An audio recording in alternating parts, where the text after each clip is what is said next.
نحمده ونصلي على رسوله الكريم اما بعد فاعوذ بالله من الشیطان الرجیم بسم اللہ الرحمن الرحیم وانک لعلی خلق عظیم صدق اللہ العظیم۔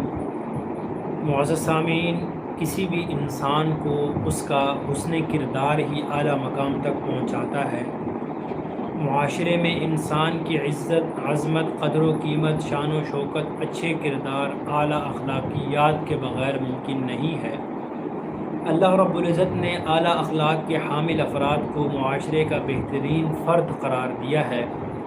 اسی لیے اللہ تعالیٰ نے ہمیں اپنے اخلاق سنوارنے کے لیے اس کائنات کی سب سے اعلیٰ اخلاق کے حامل شخصیت یعنی محمد مصطفیٰ صلی اللہ علیہ وسلم کی پیروی ہر شعبے میں، ہر فیلڈ میں، ہر ڈپارٹمنٹ میں کرنے کا حکم دیا ہے۔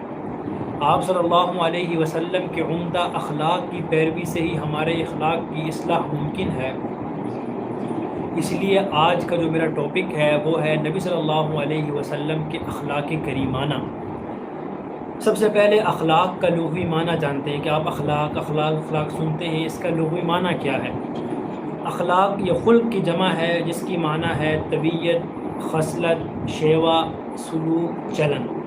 طبیعت، خصلت، شیوا، سکون، چلن، یہ اس کے لغوی معنی آتے ہیں۔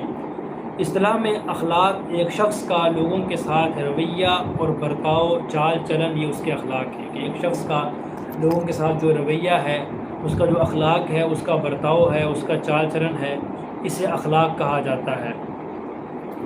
اسی طرح امام غزالی رحمۃ اللہ علیہ فرماتے ہیں اگر نفس میں موجود ایسی کیفیت ہو کہ اس کے باعث عقل شرعی طور پر پسندیدہ افعال صادر ہوں، اس کو حسن اخلاق کہتے ہیں کہ عقلی طور پر جو پسندیدہ اگر آپ سے افعال کردار نکل رہے ہیں تو اسے اخلاق کہا جاتا ہے، اور عقلی شرعی طور پر برے افعال صادر ہوں تو اسے بد اخلاقی کہا جاتا ہے۔ اب اخلاق کی امپورٹنس کو آپ نے دیکھنا ہے کہ اخلاق کی اہمیت، امپورٹنس کیا ہے۔ آپ صلی اللہ علیہ وسلم کی زندگی اور ذات کا ہر پہلو اپنے اندر اعلیٰ معیار کی خوبصورتی لیے ہوئے ہے، لہٰذا آپ صلی اللہ علیہ وسلم کا انداز گفتگو، آپ صلی اللہ علیہ وسلم کا مسکرانا، آپ کا چلنا، لباس پہننا، حسن معاشرت، آپ کا پیکر شرم و حیا، جود و سخا، معمولات، عادات مبارکہ، یہ سارے اخلاق ہیں۔ اللہ رب العزت نے ہمیں ان اوصاف کے مطابق زندگی بسر کرنے کا حکم دیا ہے۔ اللہ رب العزت نے فرمایا لقد کان لکم فی رسول اللہ اسوۃ حسنہ، یقیناً تمہارے لیے اللہ کے رسول کی ذات میں بہترین نمونہ ہے۔ اس آیت مبارکہ میں آپ صلی اللہ علیہ وسلم کی ذات اقدس سے متصف اخلاق کریمانہ کو اختیار کرنے کا حکم دیا۔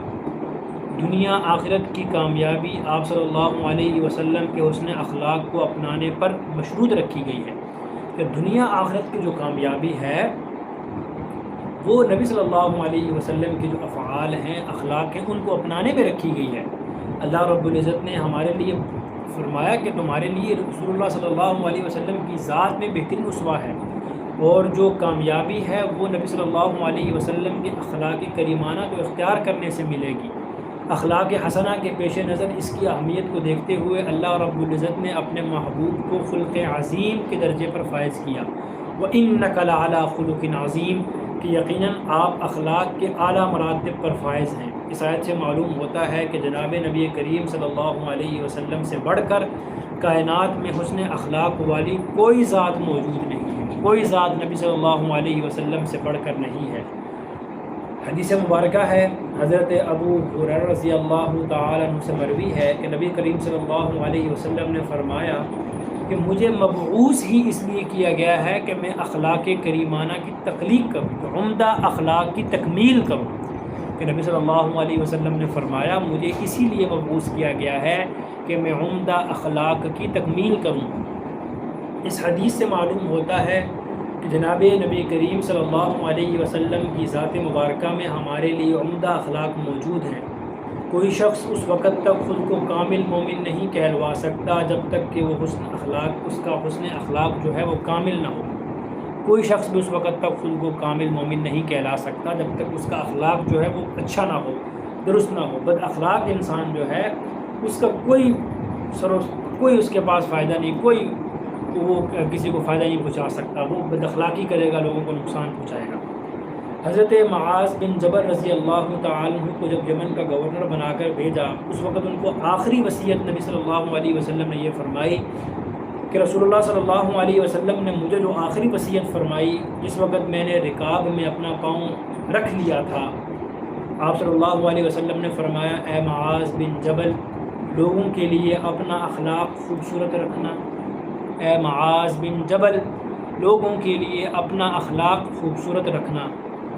حضرت عبداللہ بن عمر رضی اللہ تعالیٰ فرماتے ہیں کہ بے شک آپ صلی اللہ علیہ وسلم سخت گو بد زبان نہیں تھے، کہ نبی صلی اللہ علیہ وسلم سخت کلام کرنے والے اور معاذ اللہ ثم معاذ اللہ بد زبان نہیں تھے۔ آپ صلی اللہ علیہ وسلم نے فرمایا، تم میں سے مجھے وہ شخص عزیز ہے جس کے اخلاق سب سے عمدہ ہو۔ آپ صلی اللہ علیہ وسلم کے اخلاق کی گواہی تورات میں اخلاق کی گواہی جو آپ صلی اللہ علیہ وسلم کی بعثت سے قبل نہ ہوئی اتری تھی۔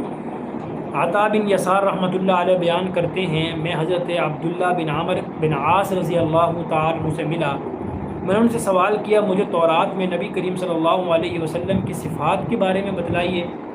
انہوں نے بتایا کہ ہاں، اللہ کی قسم تورات میں بھی آپ صلی اللہ علیہ وسلم کی بعض صفات ذکر کی گئی ہیں جو قرآن میں مذکور ہیں، یا ایھا النبی انا ارسلناک شاہدا۔ اس کے علاوہ اس میں ہے آپ صلی اللہ علیہ وسلم عرب لوگوں کے لیے قلع ہوں گے، آپ میرے بندے اور میرے رسول ہیں، میں نے آپ کا نام متوکل رکھا ہے۔ اور یہ بھی صفات ہیں کہ آپ صلی اللہ علیہ وسلم نہ بد اخلاق ہیں، نہ سخت مزاج ہیں، نہ یہ بازاروں میں اونچی آواز سے بات کرتے ہیں، برائی کا جواب برائی سے نہیں دیتے بلکہ معاف اور درگزر کرتے ہیں۔ کہ نبی صلی اللہ علیہ وسلم کی وہ صفات جو کہ تورات میں لکھی گئی تھی، ان میں یہ بھی تھی کہ آپ صلی اللہ علیہ وسلم نہ بد اخلاق ہیں، نہ سخت مزاج ہیں، نہ ہی بازاروں میں اونچی اونچی آواز میں باتیں کرتے ہیں، نہ ہی برائی کا جواب برائی سے دیتے ہیں بلکہ معاف اور درگزر کرتے ہیں۔ یہ نبی صلی اللہ علیہ وسلم کے جو اخلاق کریمانہ ہے، یہ تورات میں بھی موجود تھے، تو تورات بھی گواہی دے رہی ہے۔ اسی طرح حضرت انس رضی اللہ تعالیٰ عنہ کی شہادت، حضرت انس رضی اللہ تعالیٰ عنہ 10 سال نبی صلی اللہ علیہ وسلم کے خادم رہے، بیان کرتے ہیں کہ نبی صلی اللہ علیہ وسلم نہ برا بھلا کہتے تھے، نہ بیہودہ گفتگو کرتے تھے، نہ لعنت بھیجتے تھے۔ آپ صلی اللہ علیہ وسلم ہم میں سے کسی کو ڈانٹنا چاہتے بس اتنا کہتے، اسے کیا ہو گیا، اس کی پیشانی خاک آلودہ ہو۔ کہ آج ہمارے پاس کوئی بندہ رہتا ہے 10 دن یا 10-12 دن، تو ہم اس کو اپنا سب کچھ بتا دیتے ہیں، اس کو غصہ کرتے ہیں، اپنی بد اخلاقی دکھاتے ہیں، لیکن حضرت انس رضی اللہ تعالیٰ عنہ نبی صلی اللہ علیہ وسلم کے 10 سال خادم رہے، اور نبی صلی اللہ علیہ وسلم نے کبھی انہیں برا بلا نہیں کہا، اور نبی صلی اللہ علیہ وسلم نے کبھی بیہودہ گفتگو معاذ اللہ کبھی نہیں کی، اور کبھی لعنت نہیں بھیجی کسی پر۔ اس طرح نبی صلی اللہ علیہ وسلم نے عام لوگوں پر لعنت نہیں بھیجی، باقی تو یہودیوں پر تو آپ نے فرمایا تھا کہ لوگ یہودیوں پر اللہ لعنت کرے، اس طرح عام لوگوں پر جیسے ہم بھیجتے ہیں تیرے تو لعنت ہو، لاکھ لعنت بھی، یہ چیزیں یہ نبی صلی اللہ علیہ وسلم نے یہ کام نہیں کیے۔ اور نبی صلی اللہ علیہ وسلم اگر کسی کو ڈانٹنا چاہتے تھے بس اتنی بات کہتے تھے کہ اسے کیا ہو گیا، یا اس کی پیشانی خاک آلودہ ہو۔ حضرت عبداللہ بن عمر کی گواہی، حضرت عبداللہ بن عمر فرماتے ہیں کہ بیہودہ گفتگو یہ نبی صلی اللہ علیہ وسلم کی عادت نہیں تھی، نہیں آپ صلی اللہ علیہ وسلم اس کی کوشش کرتے تھے۔ آپ صلی اللہ علیہ وسلم فرمایا کرتے تھے، تم میں سے سب سے بہتر وہ ہے جو سب سے اچھے اخلاق والا ہے۔ کہ نبی حضرت عبداللہ بن عمر رضی اللہ تعالیٰ عنہ نبی صلی اللہ علیہ وسلم کے اخلاق کی گواہی دے رہے ہیں۔ کیا گواہی دیتے ہیں؟ فرماتے ہیں کہ نبی صلی اللہ علیہ وسلم کی عادت ہی نہیں تھی بیہودہ گفتگو کرنا، اور نہ ہی نبی صلی اللہ علیہ وسلم اس کی کوشش کرتے تھے، بلکہ آپ صلی اللہ علیہ وسلم ترغیب دیتے تھے کہ تم میں سے سب سے اچھا وہ ہے، بہتر وہ ہے کہ جو اچھے اخلاق والا ہے، جس کا اچھا اخلاق ہے۔ حضرت صفیہ بنت حیی کی گواہی، آپ صلی اللہ علیہ وسلم کے ازواج مطہرات میں سے بیوی، آپ صلی اللہ علیہ وسلم کی زوجہ حضرت صفیہ بھی ہیں، فرماتی ہیں کہ میں آپ صلی اللہ علیہ وسلم سے زیادہ اچھے اخلاق والا کوئی نہیں دیکھا۔ کہ وہ نبی صلی اللہ علیہ وسلم کی اہلیہ ہیں، آپ صلی اللہ علیہ وسلم کے ساتھ ان کی زندگی وابستہ تھی، آپ صلی اللہ علیہ وسلم ان کے شوہر تھے، تو انہوں نے فرمایا نبی صلی اللہ علیہ وسلم کے بارے میں گواہی دی کہ نبی صلی اللہ علیہ وسلم سے زیادہ اچھے اخلاق والا میں نے کوئی نہیں دیکھا۔ اسی طرح نبی صلی اللہ علیہ وسلم کے اعلیٰ اخلاق کے بعض پہلو، جن میں سے میں ایک دو بیان کروں گا۔ سب سے پہلا یہ ہے جود و سخا۔ حضرت انس رضی اللہ تعالیٰ عنہ بیان کرتے ہیں کہ نبی صلی اللہ علیہ وسلم سے اسلام قبول کرنے کی شرط پر جس چیز کا بھی سوال کیا جاتا آپ صلی اللہ علیہ وسلم عطا کر دیتے تھے، حتیٰ کہ ایک شخص نبی صلی اللہ علیہ وسلم کے پاس آیا، آپ صلی اللہ علیہ وسلم نے اس کو اتنی زیادہ بکریاں عطا کی جو 2 پہاڑوں کے درمیان خالی جگہ بھر سکتی تھی۔ چنانچہ وہ اپنی قوم کی طرف لوٹا، اس نے کہا، اے میری قوم، تم سب کے سب اسلام قبول کر لو، کیونکہ محمد صلی اللہ علیہ وسلم اتنا عطا کرتے ہیں کہ جیسے ان کو فقر کا اندیشہ ہی نہیں ہے۔ کہ نبی صلی اللہ علیہ وسلم کے جو اخلاق کریمانہ تھے ان کا ایک پہلو تھا جود و سخا، سخاوت۔ حضرت انس رضی اللہ تعالی عنہ نے بیان کیا کہ نبی صلی اللہ علیہ وسلم سے اسلام قبول کرنے کی شرط پر جس چیز کا بھی سوال کیا جاتا آپ صلی اللہ علیہ وسلم عطا کر دیتے تھے۔ کوئی بندہ آ کر سوال کرتا، جی میں اسلام قبول کرتا ہوں لیکن مجھے یہ چیزیں عطا کر دیں، تو نبی صلی اللہ علیہ وسلم عطا کر دیتے تھے۔